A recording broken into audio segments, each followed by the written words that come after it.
like to present Charles Wanget, who's going to be announcing our speakers for this evening's presentation. Thank you.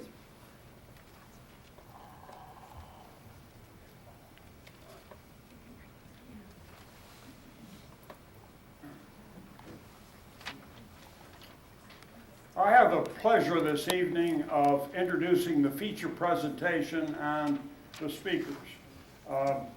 We're going to focus tonight on the flood of 1972. We're doing a 40-year retrospective on Tropical Storm Agnes's deadly impact on the Patapsco River Valley. And we're going to kind of do a show and tell. There will be visuals, movies, and there will also be a lot of talking too. So we're all kind of looking forward to this, I know I am. And we're going to have leading off tonight Dr. Andrew Miller, and he is a member of the faculty at the University of Baltimore, University of Maryland, Baltimore County, and is in the Department of Geography. But he's done extensive work and research and writing in the field of environmental.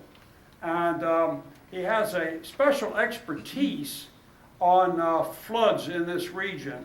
And he's going to use that expertise as it applies to the Agnes flood in 1972.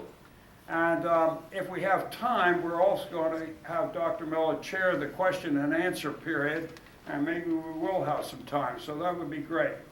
Bob Miller is the second speaker, and he is, well, I should point to these gentlemen. That's Dr. Andy Miller, and that's Bob Miller over there, which who a lot of you know. He's lived in this over on a ridge overlooking the Patapsco River Valley for most of his life. And after he retired from the Applied Physics Lab, he focused on consuming interests he's had in videography, and he's done things like photographing all stages of the building of the Oriole Park at Camden Yards. And he's going to show some pictures tonight, movies he took of the flood while it was happening and after that. So we're all looking forward to that. He's also including some slides from Lucy McKean, who's here with us somewhere in the audience. The next person, and I'm not sure whether I've seen her yet, maybe she can raise her hand, is Annalie Bounds.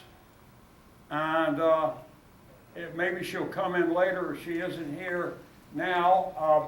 She founded the Ellicott Country Store with her mother and sister 50 years ago and pioneered the renaissance of Main Street in Ellicott City.